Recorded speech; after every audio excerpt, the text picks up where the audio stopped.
Talim kita hari ini menutup kaji takdir bab 4 ba'du alamati munafik, tanda-tanda orang munafik. Insyaallah selanjutnya kita bahas kaji baru di hari Jumat.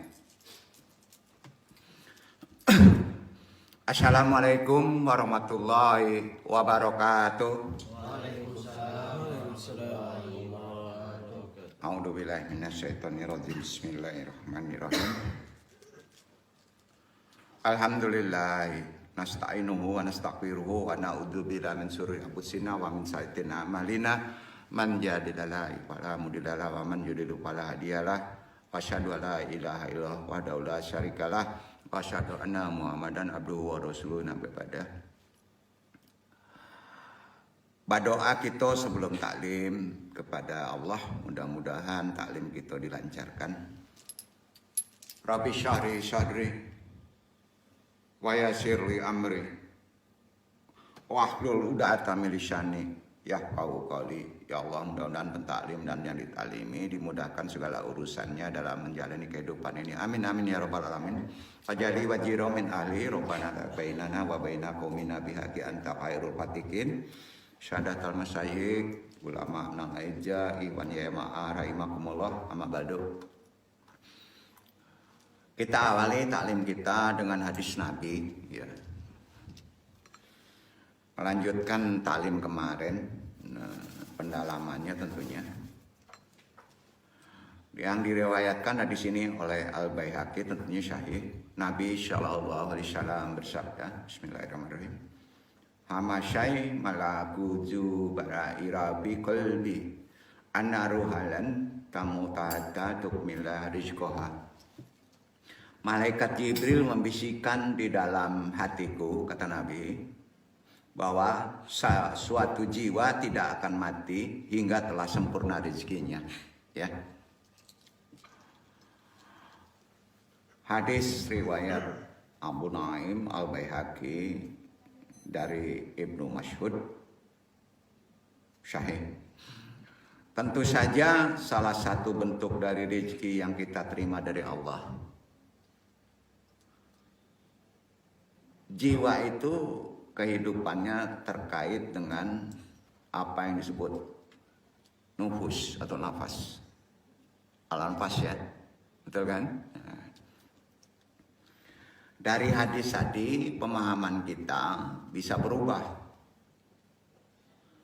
Salah satu bentuk rezeki yang kita terima dari Allah adalah nafas kita.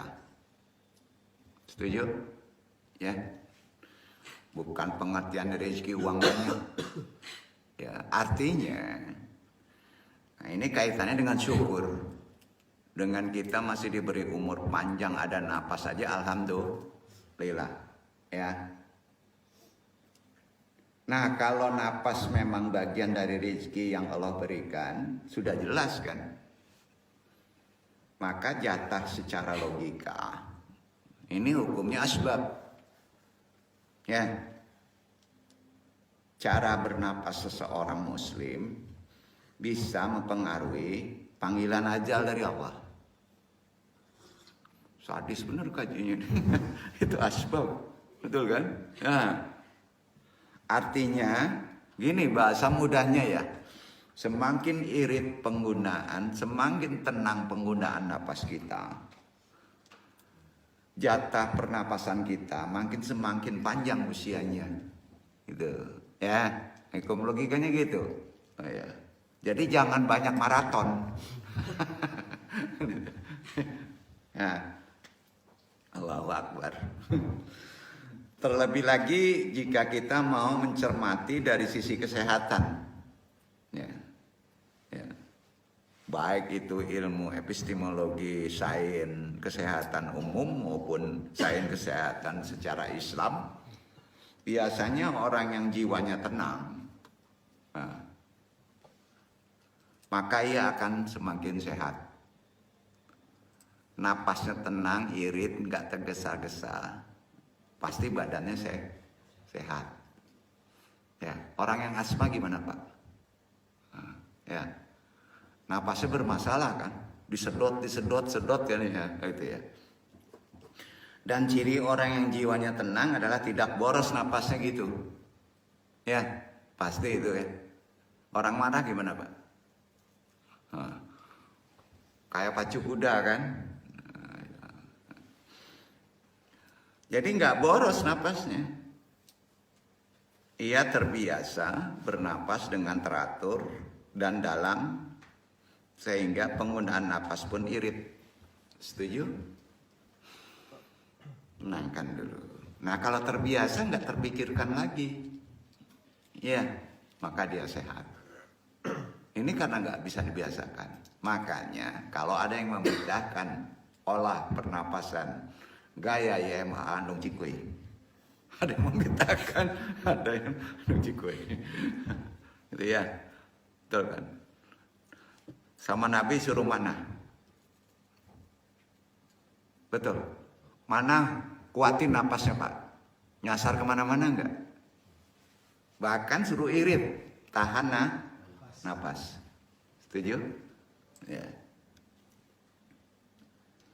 Karena itu untuk orang Minang, supaya jangan boros, hati-hati makan kuliner yang pedas. Level tingkat tinggi ini. Ya, bukan nggak boleh ya. Potensi kan memboroskan napas, kan gitu. Nah, gitu kan? Ya, orang Minang ya. Orang Jawa kan nggak makan, jarang makan cabai. Sekali makan cabai sariawan. Umurnya panjang-panjang pakai kambing. Itu sebabnya orang nan boros angok, gitu ya. Beda ndak kare kapal aja kare angok? Ada beda. Kalau kare angok larinya ke jiwa. Kalau kare kapalo larinya ke pikiran. Kan itu. Saling terkait. Ya. Orang Minang menyebutnya kare kapalo. Artinya keras kepala kan, udah tahu ya. Ini karena kajiannya ada orang lain ya. Ya. Dia kurang oksigen di kapalo, juga kurang syukur di jiwa. Itu bahasa Tibun. Ya. Karena keras kepala itu, karena kurang oksigen di kepala, karena kurang syukur di jiwa, napas tidak pernah alhamdulillah. Sampai ya. Kok ilmu orang Minang lama. Kurang syukur di dado. Alhamdulillah. Kalau orang sudah terbiasa narik napas itu dalam hati alhamdulillah, bersyukur. Insya Allah tidak bisa kare kapalo. Kare kapalo efek sifatnya yang tertinggi adalah munafik. Setuju, walaupun ini tahu. Ternyata munafik kurangan kare kapal kurang angoknya jo. Alhamdulillah kan itu kan. Kan itu. Ya. Nggak lama kan juga. Nah, jadi ada nasihat adat Minang Lamo nan babunyi saruman kok. Nah, ini nan muda-muda jarang tahu. Bagai kabau jalang kareh di hidung. Kabau jalang kareh hidung, tahu? Parunyoi pambulang tali. Tak tahu di mana kandangnya. Itu dalam. Orang Piaman tahu, kok petiti orang Piaman. Ya. Kalau orang Arab nyebutnya apa? Syair kok dari orang Arab. Dibawa oleh Syekh Burhanuddin, diungkapkan secara syarak. Syair Arab kok. Ada sangkui pawan di hadis. Syaful ladiyah tabi'a tunna anidatun. Ngulang. Syaful ladiyah tabi'a tunna anidatun. Wala yuridu qabulun masyawra timin ala kharin. Ya. fi haina anauhu anapsuhu laisya ala darajatin bisyahi syahima. Artinya kok bahasa awal ya, pokoknya intinya karek kapalo kan. Itu ya. Seseorang yang memilih sifat keras kepala dan tidak mau menerima nasihat dari orang lain, sedangkan dia sendiri tidak paham dengan sesuatu tersebut. Itu disebut karena tidak paham kare kapalo. Ada sangkoi paunya jo apa? Ilmu. Talim. Hari ini enggak jarang orang yang demikian. Betul? Betul? Banyak? Nah, mulai kareh kau andang kaji, ndak mau tahu, ndak gundar kawe, kok kenyataan keras kepala akan tetapi tidak paham dengan permasalahan yang ada. Masalahnya ndak jale, mangkoknya jadi kare tampurung gitu. Ya kan itu, dia ndak paham. Nah, betul nak? Itulah sesungguhnya kata Nabi orang yang munafikun. Selaras dari Kaji Minang. Nah, berapa puluh tahun tuh. Bagai kabo jalang kare hidung, parunyoi pambulang tali, tak tahu dimakan kandangnya. Nah, mudah-mudahan enggak tahu tuh pengertian. Sabui macam itu pusing tuh di luar. Iya nak. Dia ilmunya lah banyak di HP. Nah, hari ini udah mulai orang yang nggak ngerti dalam pengertian. Itulah sesungguhnya munafikun. Orang munafik itu si P-nya ya. Pasti kare kapalo, bedo jo kare ango. Pak bedo. Itu nan karenya di dado kalau ango. Kalau orang asma kare kapalona ndak pernah ada di sikona ditakan. Kalau ada sakit asma ditakan kapalo berarti mengicunya. Ayo nak. Anu lihat tuh dah. Memang ada sangkui pauinya. Ya, ada sangkui pauinya. Ba ako ikhwan guna. Sasa amo tapi dipaci kapalo. Kan mengicu. Itu munafik tuh.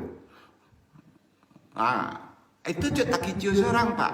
Kadang kalau sasaano nanba masalah badannya di kapalo. Ini susah.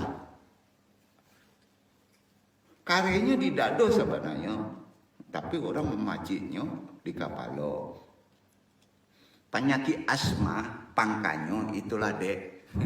Nggak lama. Munafikun gitu. Ya.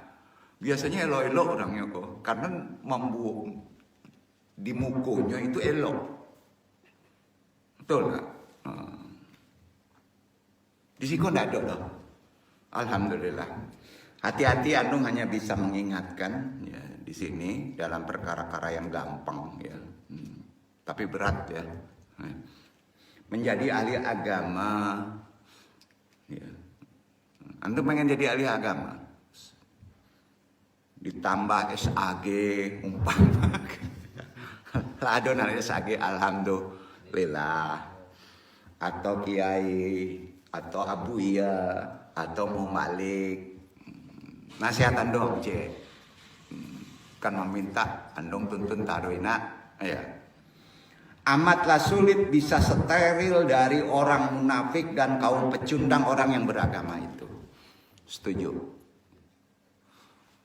Antum belajar di sini, sulit jadi steril menjadi orang yang munafik. Setuju nggak? Maka Andung ingatkan. SAG hati-hati lah, mungkin tinggi kok, terkontaminasi munafik. Sering lupa kita. Mungkin tinggi ilmu, mungkin sulit menjangkau munafik itu masuk dengan aneh. Ya. Itu aja nasihat Andung. Itu yang pecundang. Kata Nabi. Di sisi lain kita pahami orang munafik itu memang bisa tobat. Yang nggak bisa apa? Fikih. orang kafir. Oh, bedanya itu. Itu kalau kita lari ke fikih. Munafik karena sudah ada syahadah, makanya bisa tobat. Orang kafir nggak mau syahadah, makanya nggak bisa tobat. Itu bedanya. Nah, itu perbedaannya udah gampang ya. Apa sih bedanya munafik dengan kafir? Kan kata hadis munafik itu lebih bahaya dari kafir. Bedanya satu aja. Orang munafik bisa tobat, arti kata, tapi ada munafik yang nggak bisa ditobati. Ada apanya berarti munafik itu? Sifat munafik itu. Ada makomat, ada derajat, ada levelnya doang. Tuh. Dan ada hukumnya itu. Itu sebabnya yang namanya badu alamati munafik, tanda-tanda orang munafik, tutup kaji ini. Ada beberapa makomat, derajat, tingkatannya, levelnya. Level paling ekstrim orang munafik apa? Ini yang nggak pernah dikaji secara syariat umum. Ya.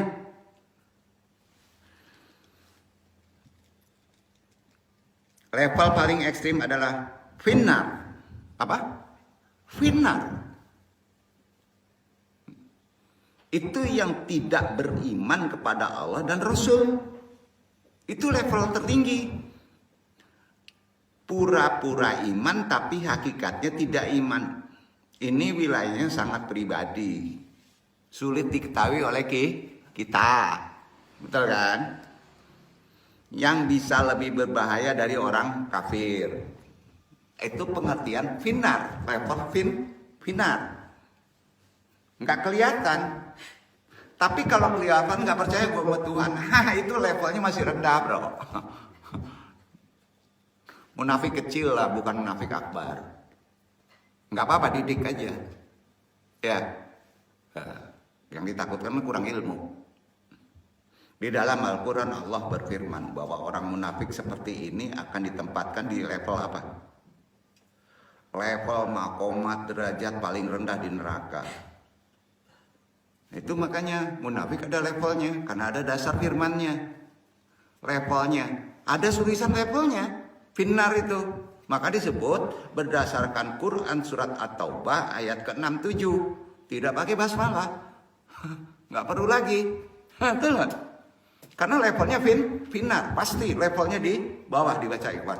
Quran At-Taubah ayat 67 dibaca. Hendaknya wawasan kita tahu lah pentingnya munafik bisa menggeser kesialan hidup kita dalam perkara takdir dan nasib kita dalam kehidupan ini.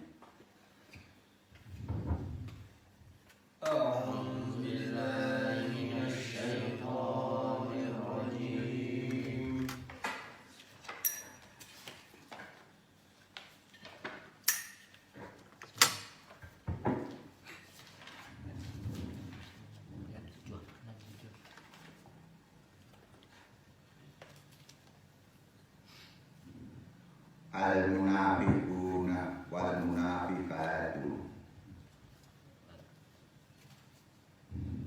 67 ya. Kemarin sebenarnya sudah dibahas tapi potongannya aja. Tapi ini perlu penuh kita membahasnya.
mereka menyuruh membuat yang mungkar dan melarang berbuat yang makruh, dan mereka menggenggamkan tangannya.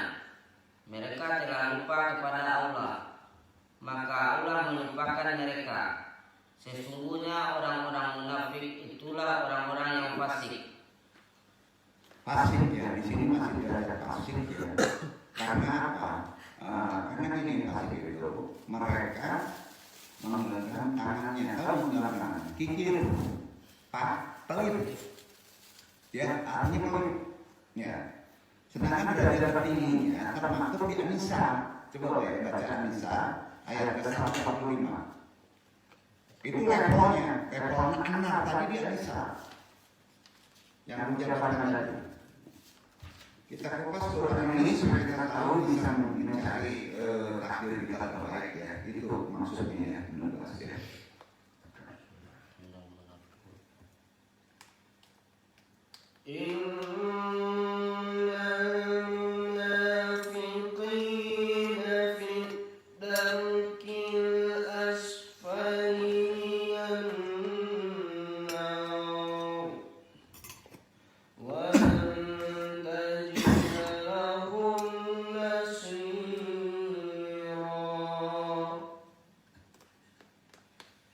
Sesungguhnya orang-orang munafik itu ditempatkan pada tingkatan yang paling bawah dari neraka, dan kami sekali-kali tidak akan mendapat seorang penolong pun bagi mereka. Hati-hati nggak bisa ditolong ini, walaupun kita punya orang tua soleh, ya. Sulit Pak, ya. Itu tingkatan final, ya. Sampai ya. Nah, kita bahas dulu lebih dalam lagi. Namun perlu kita pahami di sini yang kurang banyak tahu ya.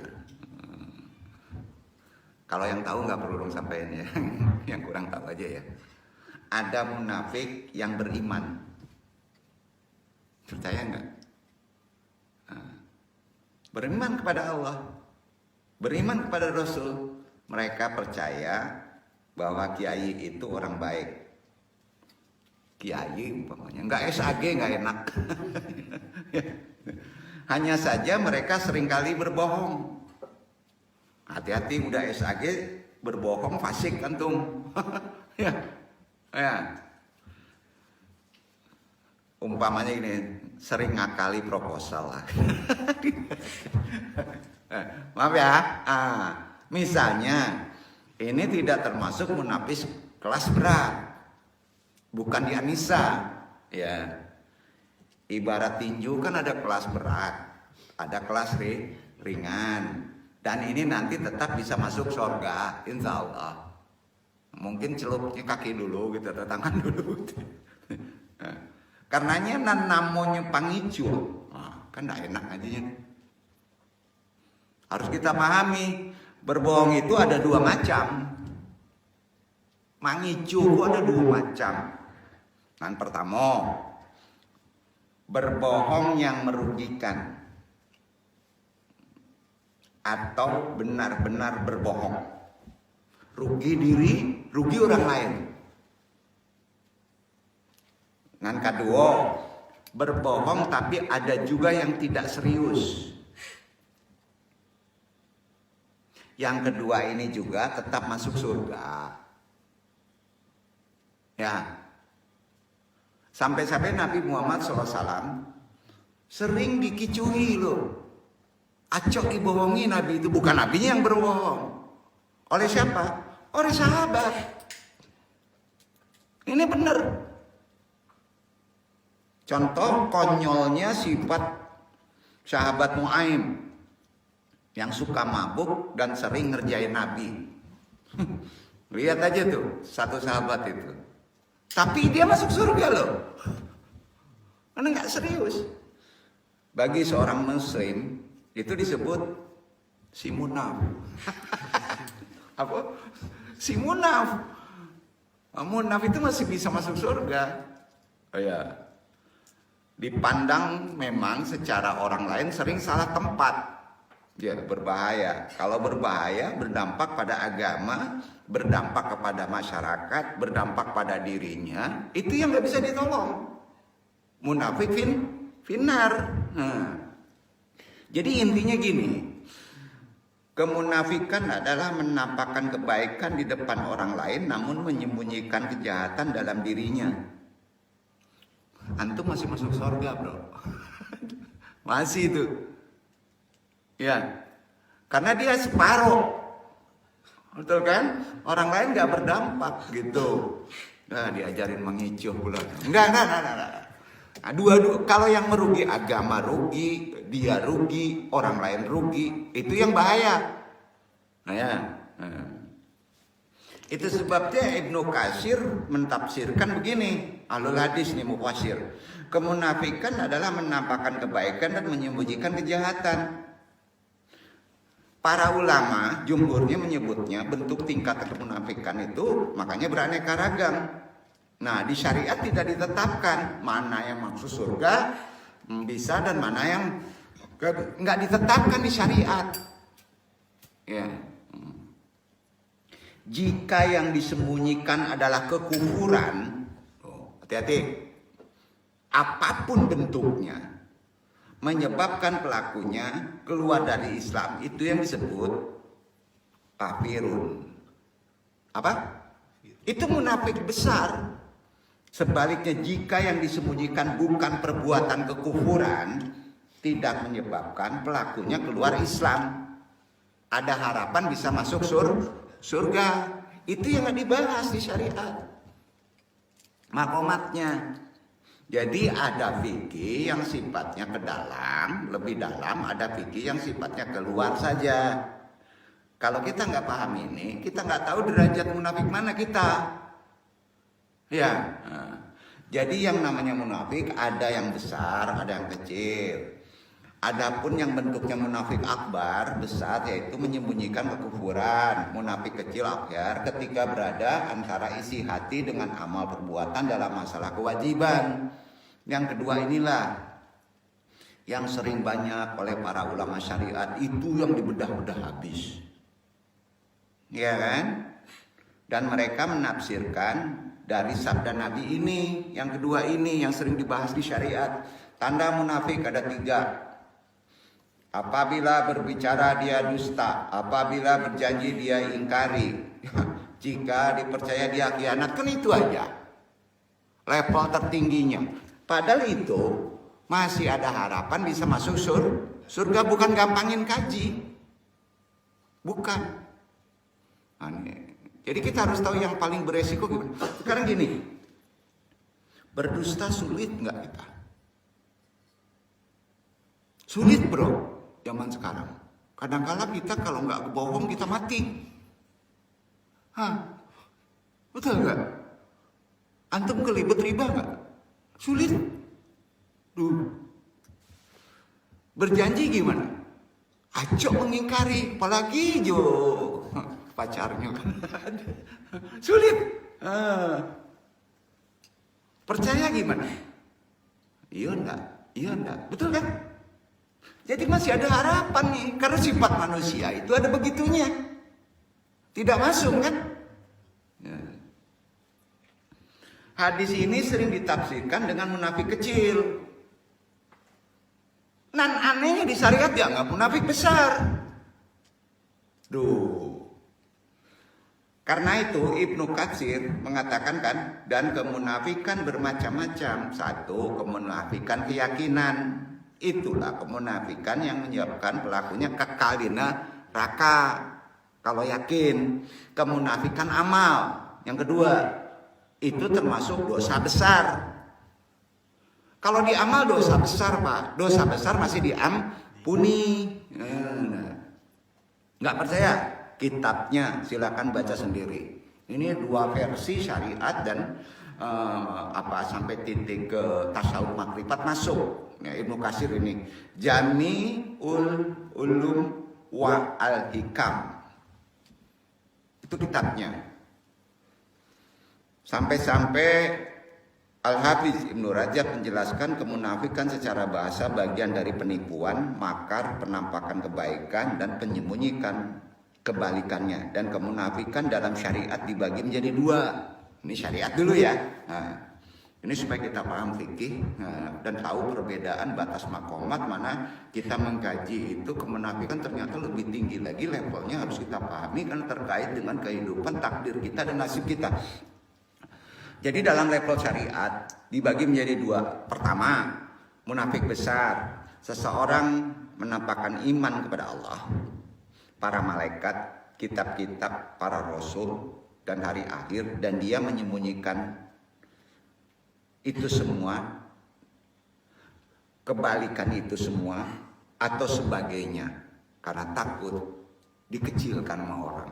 Padahal dia meyakini itu nggak ada, katanya. Itu besar. Itulah kemunafikan yang ada di zaman Nabi. Bedakan. Yang di zaman Nabi itu ada yang kayak besar itu, ya. Dan turun beberapa ayat Al-Quran, ya, kan turun. Yang mencela pelakunya, mengkafirkan mereka akhirnya, serta mengabarkan bahwa pelakunya berada di kerak neraka. Artinya ayat yang turun zaman Nabi itu berlaku sekarang, tapi harus dibedah secara sisi mufasir. Bukan gak berlaku. Paham? Kontaminasi kita dengan kehidupan sekarang kuat gak? Makanya ada hakikat kehidupan zaman Nabi, hakikat kehidupan zaman sekarang umat Nabi. Duduk. Nah ini yang gak dibahas. Bukan gampang kaji. Yang kedua, munafik kecil begini. Nifak amal namanya. Apa? Nifak amal, yaitu seseorang menampakkan kebaikan di muka umum, namun bertentangan dengan apa yang ada di hatinya. Tanya. Orang banyak, ada mertua, ada istri, ada anak. Antum sholat, ya supaya kelihatan kan muka umum kan. Pas sendiri, bantu patuh itu susah itu. Amati diri kamu di waktu sendirian atau berdua dengan Allah. Itu udah makrifat itu. Ya, itu terkait dengan kemunafikan. Jadi karakter munafik kecil tadi dalam beberapa hadis yang kemudian oleh Al-Hafidz Ibnu Rajab menyebutkan beberapa dalil bahwa orang yang melanggar salah satu sifat munafik tidak dihukum kafir. Salah satunya adalah yang terakhir tadi. Hati-hati munafik jangan dihantam ke kafir. Ya, harus tahu dulu munafik mana nih. Ya, di antaranya hadis dari Abdullah bin Amir radhiyallahu anhu bahwa Rasulullah pernah berkunjung ke rumah ketika dia masih kecil nih. Bayangin udah bisa ngomong kayak gini nih, ya. Pada saat dia hendak pergi main, tiba-tiba uminya memanggilnya, ibunya. Abdullah sini, nanti saya kasih. Benar Umi mau memberi sesuatu? Tanya Nabi. Saya mau kasih kamu kurma. Jawab uminya. Kemudian Nabi langsung ngomong begini. Ama in kaulan lim tafali kutiba ala kita kadda. Andai tadi Umi tidak andaikan Umi tidak memberinya, maka dicatat untuk Umi satu dosa berbuat dusta. Hanya dosa. Langsung ngomongin gitu. Ini hadis riwayat Ahmad waktu kecil. Ya. Nah ini jangan disebut sabda. Perkataan Nabi berakhlak baik walaupun dia kecil. Sabda itu kaitannya dengan wahyu. Hati-hati ngomong ulama nih. Perkataan Nabi, ucapan Nabi itu kaitannya dengan akhlak dari sononya. Tapi kalau Nabi bersabda ada kaitan dengan firman Allah. Duduk. Rewel aja semuanya, nggak bisa. Ya, bayangin waktu kecil aja Nabi udah bisa ngomong kayak gitu kan. Itu buktinya ya. Jadi dalam hadis tadi ucapan Nabi tidak menilai kafir orang mukmin yang berdusta. Duduk. Inti hikmahnya apa sih? Natural, Pak. Natural tuh. Dari sononya memang sulit menghilangkan dusta kita. Jadi jangan disulitin agama enggak. Tapi jangan dimudahkan. Dipahami. Nanti takutnya kan masalah agama ini neraka aja gitu. Enggak. Pluralitas agama itu harus paham ilmu tasawuf. Apalagi nanti berhubungan sosial dengan umat. Mungkin level waktu berbeda-beda kita memahami konteksnya. Bukan tidak ada titik temunya dalam konsep ilmu. Anda bahas nanti Jumat. Yang nggak datang rugi. Betul. Ini tesis sudah tinggi loh, bro. Gitu ya. Jangan kekal di neraka gitu. Di awali surat Al-Baqarah Allah menyebutkan 3 jenis manusia. Pertama, orang yang beriman, Allah sebutkan ada 5 ayat. Terkait munafik. Ada 5 ayatnya, cari sendiri. Yang kedua, orang kafir Allah sebutkan ada 2 ayat. Cari sendiri. Yang ketiga, orang munafik 13 ayat. Namanya 13 itu sial. Cari sendiri. Besok mesti dapat. Nggak dapat, Andung terus ngasih. Nah, enak aja. Andung. Nulang. Terkait munafik. Di Quran itu orang beriman ada 5 ayat. Orang kafir ada 2 ayat. Ada kafir munafik. Ada 2 ayat. Orang munafik benar yang sifatnya munafik ada 13 ayat. Benar. Nah, Anda buka dikit-dikit aja ya. Al-Baqarah ya. 89 dibaca deh, Ikhwan. Baca. Ini paham nanti pengertian derajat Muhammad munafik tadi. Ya. Bukan cari keluar ya, ada di sendiri sifat gitu. Karena itu silang di depan nanti.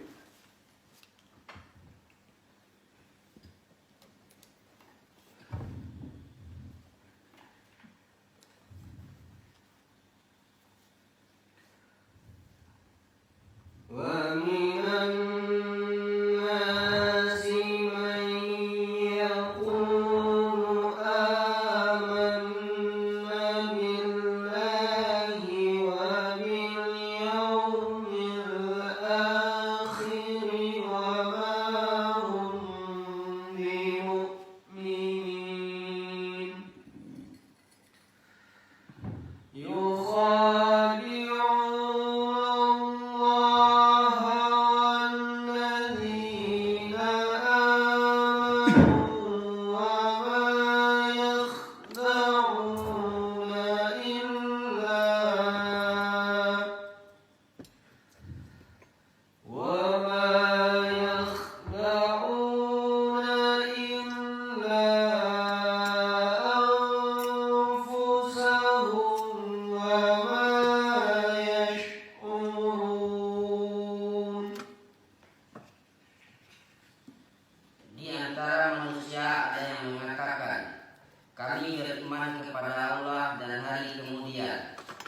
Padahal mereka itu sesungguhnya bukan orang-orang yang beriman.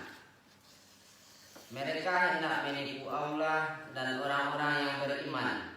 Padahal mereka hanya menipu dirinya sendiri, sedang mereka tidak sadar. Ada berapa tuh? Ada 2 ya. Yang munafik beriman, ada 2. Nah, ini dibuka juga nih. Enggak apa-apa lah ya. Nah, fikih dulu kita pahami ya gitu. Nah. Al-Baqarah 14 saja.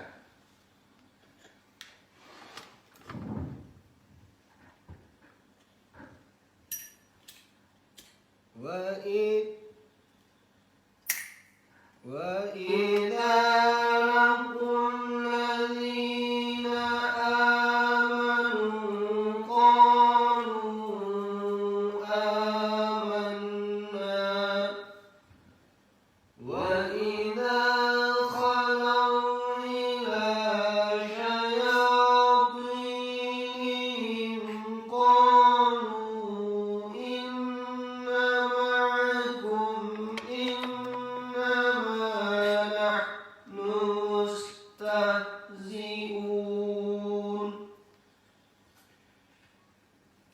Dan bila mereka berjumpa dengan orang-orang yang beriman, mereka mengatakan, kami telah beriman.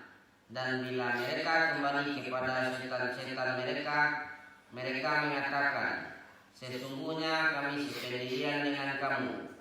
kami hanyalah berolok-olok. 3. Nah, kalau misalnya ke sini dia beriman. Kamu beriman, kamu cuma YMA. Kalau buat jangan di YMA bocil. Anak kecil tuh ngaji syariat, jadi ngaji gampang. Karena baca rupiah sewa. Nggak ada. Iwan kita nggak ada kayak gitu. Tuh supaya nggak datang loh. Yang ngomong kayak gitu. Kecil lah dia orang di sini. Ketiga. Nah, ketiga ya. Munafik yang beriman tuh itu. Quran kan? Nah. Al-munafiqun 1, 2, 3. Dibaca ya, Pak. Maka sampai diabadikan nama munafik di Quran. Itu pentingnya ngaji munafik.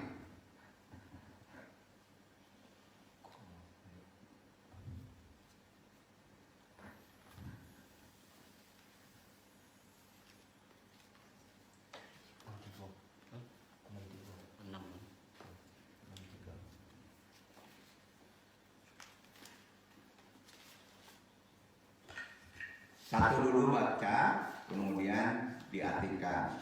Ayat 2 baca, artikan.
Biasanya dia menggunakan sumpah. Sudah itu berjanji. Hati-hati orang politik. Nah, ya. Nah, ujungnya yang ketiga, coba baca yang ketiga. Apa resikonya? Walaupun dia ulama. Coba yang ketiga baca.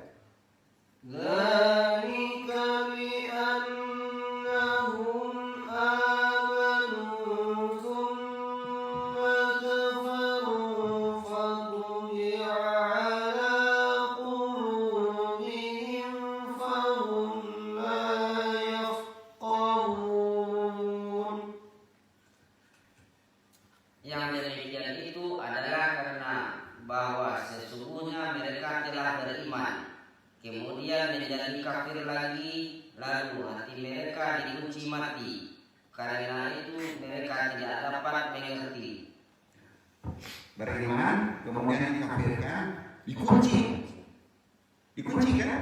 Nah, sehingga mereka tidak mengerti, tertutup. Film, neraka, betul kan? Mau politik, kalau nggak pandai, nah gimana? Sekarang pertanyaannya munafik yang seperti ini itu biasanya menyerangnya kemana? Itu musuh yang benar, menyerangnya kemana? menyerang orang yang kuat ilmu dunianya. Ayo, ilmu dunia. Profesor ekonomi, profesor syariah, profesor manajemen, kurang ilmu akhiratnya, betul nggak? Pas nyerang itu nggak disadari, yang terlalu tinggi ilmu dunianya langsung kena. Apalagi kalau mengabaikan ilmu akhirat. Makanya ngaji di sini jangan hukum tua, bro. Waktu muda gua biarlah ilmu dunia dalamnya, nanti udah mau mati ngaji sini. Kacau, sulit beresinnya itu. Duduk gak nih maksudnya? Kemana lu singgung? Enggak, mau tersinggung, mau enggak. Ini kan Quran. Jangan sampai kena Quran. Implementasi holistiknya ya. Inferannya itu begitu Quran membukanya. Sampai enggak? Enggak dijabarin tekstual aja. Nah, makanya Quran itu berlaku sampai akhir jangan. Umumnya orang munafik itu menyerang orang yang terlalu kuat ilmu dunianya dan mengabaikan ilmu akhirat. Itu yang disebut berilmu yang tidak disukai oleh Allah. Mau SAG tapi nggak disukai sama Allah, mau nggak? Ustadz tapi nggak disukai Allah, mau nggak? Ayo. Bahkan dosa mereka bisa 2 kali lipat. Resikonya itu di hadis, dosanya dikali 2 kuadrat. Ya. Daripada dosa orang awam. Makanya lebih baik jangan tinggi banget.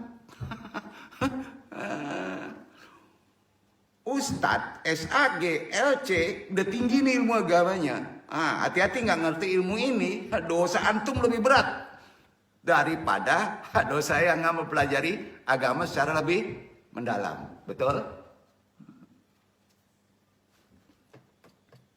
Jadi jelas ya, sekarang kan dosa orang munafik itu bertambah 2 kali lipat. Anda makan sih dan bertambah, bro. Ayo nak,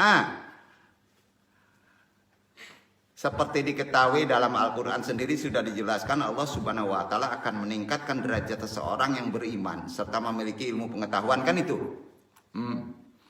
Ilmu pengetahuan kalau kaitnya di sini yang perlu kita taklimi itu anugerah.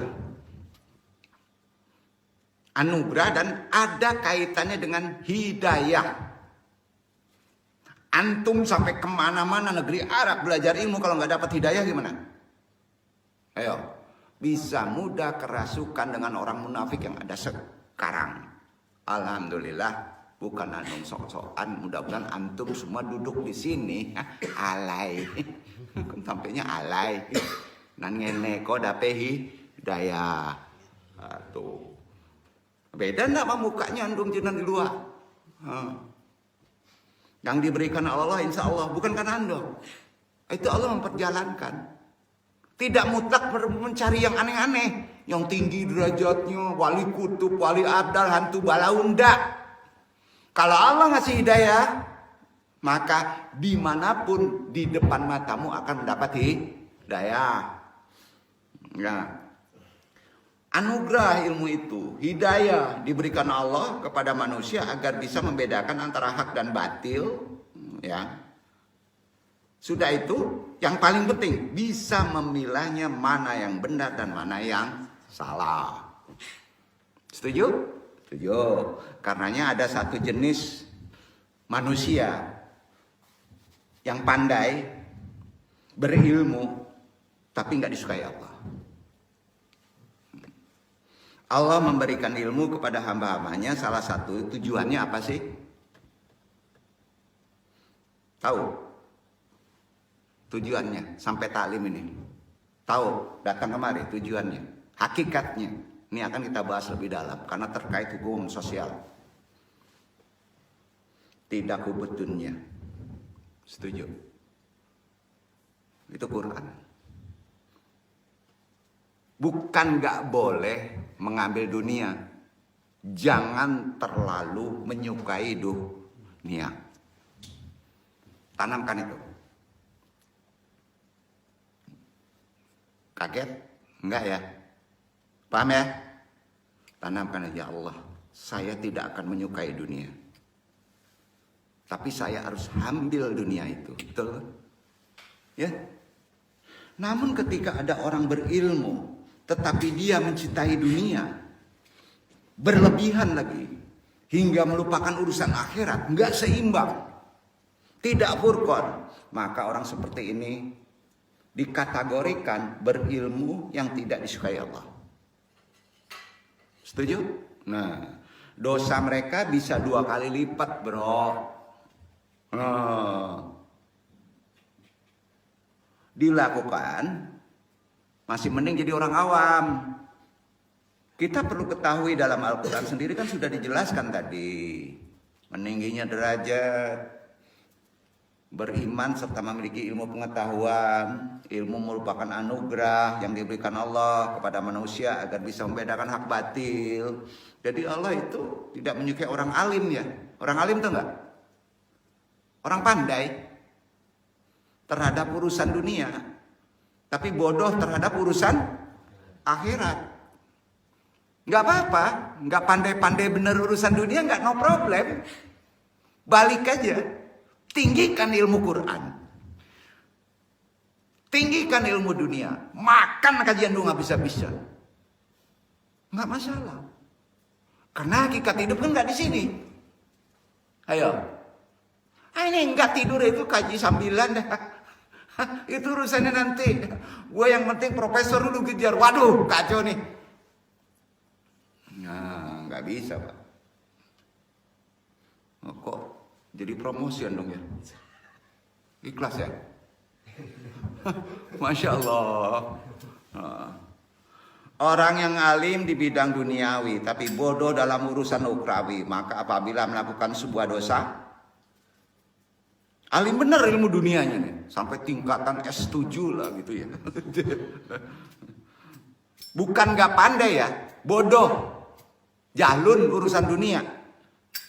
Apabila melakukan dosa, langsung dihitung 2 kali lipat. Double. Itu hadis. Nah, dibandingkan dengan orang yang berilmu di bidang agama, ya. Hal itu kan sesuai hadisnya. Sahih nih Al-Hakim ya, dong yang baca. Annahu fi hatalaimi tasubuha. Haita bainana tusubuha haufi. Ahdul ahmaq dalai. Bahwa dosa orang-orang alim itu dihitung 1. Sementara dosa orang bodoh itu dihitung 2 kali lipatnya. Betul kan? Sahih itu. Orang yang hanya mengerti ilmu dunia, maka bisa dipastikan dia akan melupakan urusan agama, apalagi melebihi. Ya, dan akhiratnya lupa, hidupnya pun nggak akan pernah tenang. Tolong seimbang, bila perlu tinggikan ilmu akhirat. Nah, karena selalu disibukkan urusan dunia kan? Gimana mau seimbang? Selain itu, orang semacam ini masuk kategori, tadi kan udah disebut, ulang. Jangan mau berilmu tinggi, beragama tinggi, sampai gelarnya tinggi, tapi nggak disukai Allah. Gitu aja. Nah, apalagi Rasulullah, udah jelas, karena itu termasuk perbuatan dosa sebetulnya. Karenanya Nabi bersabda, dasarnya antum sebut begitu. Juhud huda lalu. Yang kun ayahadi al-ghaib wal jasim wal haina anhab alalin yankin an yakun majoja kalab wal kusud.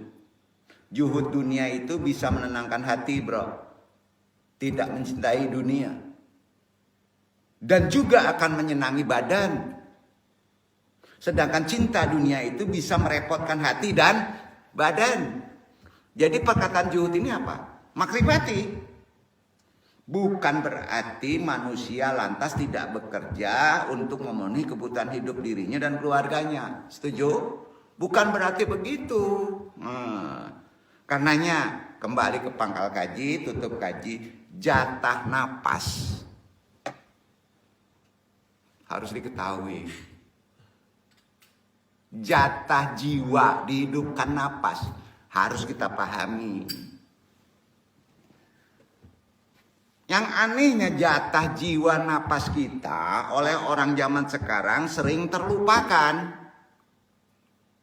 Ya, kehidupan dan kematian kita tentunya sudah diatur Allah. Jangan kaitkan ke sana. Ini ikhtiari. Ada perbedaan takdir tetap dan takdir tidak tetap. Adapun salah satu ciri seseorang sudah mati apa sih? Indah bangok. Gampang. Susah banget. Ya. Artinya kan seseorang itu mati ketika jatah bernapasnya, jatah jiwanya habis. Betul kan? Napas manusia dewasa kurang lebih berapa? 12-20 kali di setiap menitnya. Ini al-anfas ilmunya. Ada ikhtiarinya.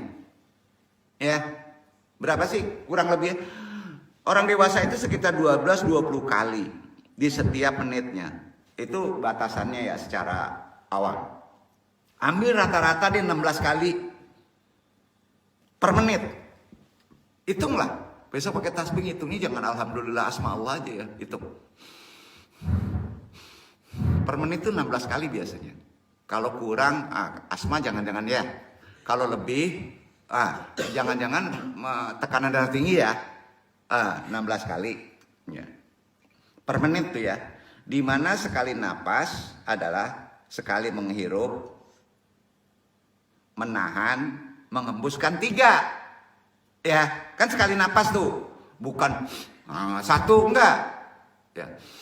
Tahan, buang. Itu 1 napas. Makanya napas yang tenang itu enggak nyimpan. Yang kerja johir oksigen aja. Alhamdulillah masuk. Duduk. Alhamdulillah masuk. Baru nan kumo kalua. Lakuin itu. Nggak bisa bawa mobil antum kalau begitu pikir. Alhamdulillah masuk. Alhamdulillah nan buruk keluar. Iya kan? Itu 1 napas. Rata-rata hitung ya. Setahun 8,4 juta kali kalau 16. Setahun. Dengan demikian, kalau seorang meninggal pada usia 600 tahun, 600 tahun ya, pukul rata-rata ke Nabi. Mau ngaji ini nih, bisa ngitung nih. Nah, maka kalau berumur sampai 60 tahun, sekitar 500 juta kali. 500 juta kali angok. Metodenya tarik, simpan, buang. Namun demikian, sebenarnya kita tidak pernah tahu secara pasti. Ajal kita itu urusan Allah kan. Tapi kan boleh ikhtiar panjang umur.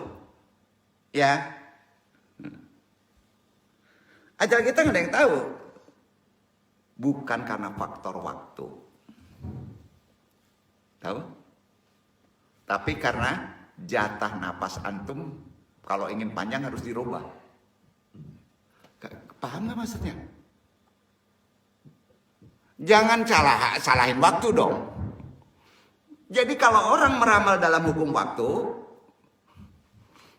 jalun antum. Waduh. Betul kan? Jadi ajal kita itu tiba karena hanya faktor apa? Jatah. Ketersediaan jatah sang nafas. Betul. Anggap aja gini deh, mudahnya ya. Allah sudah kasih kita jatah di takdir di Lauh Mahfuz ditulis 500 juta kali. Berarti berapa tuh? Berapa? Tiap antum punya angka kelahiran, antum udah tahu itu hitungannya. Antum akan buka itu mutolaahnya. Ayo. Nggak mungkin lah nggak dikasih tahu. Ruhani itu harus tahu kapan berbatasannya kita mesti pindah. Maka ketika kita gunakan jatah napas itu secara normal, manusiawi, ya normal ya. Insya Allah usia antum 60 tahun, ajal kita akan datang. Insya Allah itu normal. Tapi jika kita bernapas secara irit, misalnya hanya 12 kali per menit, umpama, maka dalam setahun kita hanya bernapas 6,3 juta kali saja. Betul kan? Nah, sehingga diperkirakan ajal kita akan datang 79 tahun. Subhanallah, signifikan nggak hitungannya? Signifikan nggak? Dan itu boleh nggak ngomong kayak gitu? Karena kita berakal, itu asbab, itu ilmunya. Betul. Tapi jangan sandarkan ke takdir ikhtiar itu menjadi takdir mutlak, tidak. Sampai Ikhwan Fauzi ya, maksudnya ya. Lumayan signifikan selisihnya. Yang tadi berapa tahun? 60, jadi 79 tahun. Kalau irit 12 saja. Makanya tenang. Zikir tenang, apa-apa tenang. Kalau mau sholat dikejar-kejar utang, ngos-ngosan sholat juga kok. Ya, masuk itu. Signifikan loh selisihnya. Boleh kita memikirkannya menggunakan akal? Tanya. Boleh. Tapi harus dipahami faktor metafisis spiritualnya. Cuma nasihat anum, akal jangan dituhankan. Setuju? Akal tuh cukup ditawakalkan. Akal ditawakalkan. Setelah itu ikhtiarkan saja menurut akal antum. Apabila jika kita pahami hadis ini ya, ternyata jatah rezeki seseorang mempengaruhi kedatangan ajal. Masuk tuh logika kita. Kan hadis Nabi diriwayatkan oleh Baihaqi, Nabi SAW tadi bersabda. Iya kan? Rezeki terkait apa sih? Kehidupan. Kehidupan terkait apa? Jiwa. Jiwa terkait dengan apa? Ango. Ayo. Namun yang perlu diingat, tentunya kita ingin kelak di saat ajal tiba, mati dalam keadaan tenang. Jiwa yang tenang. Quran. Itu sebabnya bernapas yang irit, terkendali, ada syukur, penting untuk mensupport kualitas jiwa kita dalam menjalani kehidupan ini, mempersiapkan kematian kita yang terbaik.